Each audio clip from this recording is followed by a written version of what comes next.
പ്രിയപ്പെട്ടവരെ, അങ്ങനെ TG. മോഹൻദാസിൻ്റെ arrest Keralam ആഗ്രഹിച്ച ഒരു അറസ്റ്റാണ്. അത് ചെയ്തിരിക്കുന്നു. ഇദ്ദേഹം ഈ വയസ്സായ കാലത്ത് ഇനി അതുമായി ബന്ധപ്പെട്ട് അദ്ദേഹം നടത്തിയ വർഗീയതയും സ്ത്രീവിരുദ്ധതയും കലാപ ആഹ്വാനവുമൊക്കെ വളരെ ഗൗരവമേറിയ ഒരു വിഷയമാണ്. നല്ല ഗൗരവമേറിയ വകുപ്പുകൾ ചുമത്തിക്കൊണ്ട് തന്നെ അദ്ദേഹത്തിൻ്റെ കുറ്റത്തിൻ്റെ ശിക്ഷ അനുഭവിച്ചു കൊള്ളട്ടെ.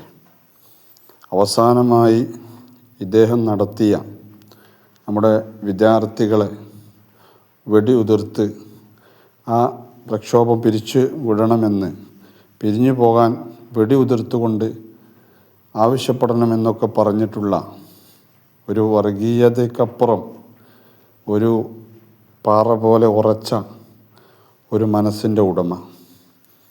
വർഗീയത പറയുന്നവരുടെ ഹൃദയത്തിനെപ്പോഴും ഇതുപോലെയാണ്.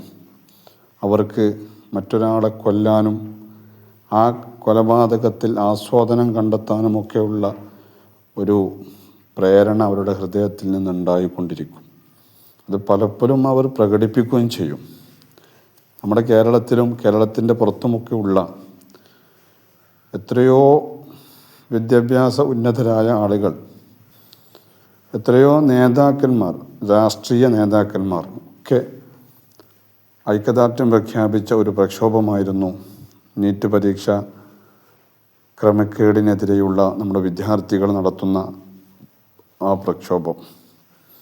20ഓളം നമ്മുടെ വിദ്യാർത്ഥികൾ ആത്മഹത്യ ചെയ്തു. രാപകൽ വ്യത്യാസമില്ലാതെ അവരുടെ അധ്വാനത്തിൻ്റെ ഫലം അവർ ഉദ്ദേശിച്ചതുപോലെ നേടിയെടുക്കാൻ കഴിയാത്തതിൻ്റെ കാരണക്കാരൻ ഇനി ആ നേതൃത്വ പദവിയിൽ ഇരിക്കണ്ട എന്ന അവരുടെ ആ ഉദ്ദേശം അവരുടെ പ്രക്ഷോഭത്തിലൂടെ സഫലമാവുകയും ചെയ്തു. ഏതായാലും ആ സമരമൊക്കെ വിജയിച്ചു. വർഗീയത അവിടെ ബാക്കിയായി. ഇദ്ദേഹത്തിൻ്റെ സ്ത്രീവിരുദ്ധത എടുത്തു പറയേണ്ട ഒന്നാണ്. വളരെ മോശമായ അശ്ലീല പ്രയോഗങ്ങളിലൂടെ ഇദ്ദേഹം പലപ്പോഴായിട്ട് സ്ത്രീവിരുദ്ധത പ്രകടിപ്പിച്ചിട്ടുണ്ട്. സോഷ്യൽ മീഡിയയിലൊക്കെ ഇന്നും അതിങ്ങനെ കിടക്കുന്നുണ്ട്. അന്നൊക്കെ ഇദ്ദേഹത്തെ അറസ്റ്റ് ചെയ്യേണ്ട വകുപ്പുകളൊക്കെ അതിലുണ്ടായിരുന്നു. ഏതായാലും ഇപ്പോൾ അതിൻ്റെ അർഹമായ ഒരു സ്ഥാനത്ത് തന്നെ ഇദ്ദേഹം എത്തിയിട്ടുണ്ട്.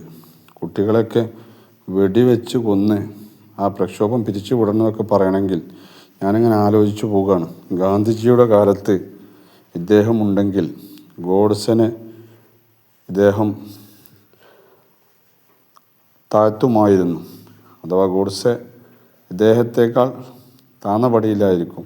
അത്രയും ഒരു കൊലപാതകത്തോട് താല്പര്യമുള്ള ചില സ്റ്റേറ്റ്മെൻറ്റുകളൊക്കെയാണ് മോഹൻദാസിൻ്റെ അവസാനം വന്ന സ്റ്റേറ്റ്മെൻറ്റുകളൊക്കെ.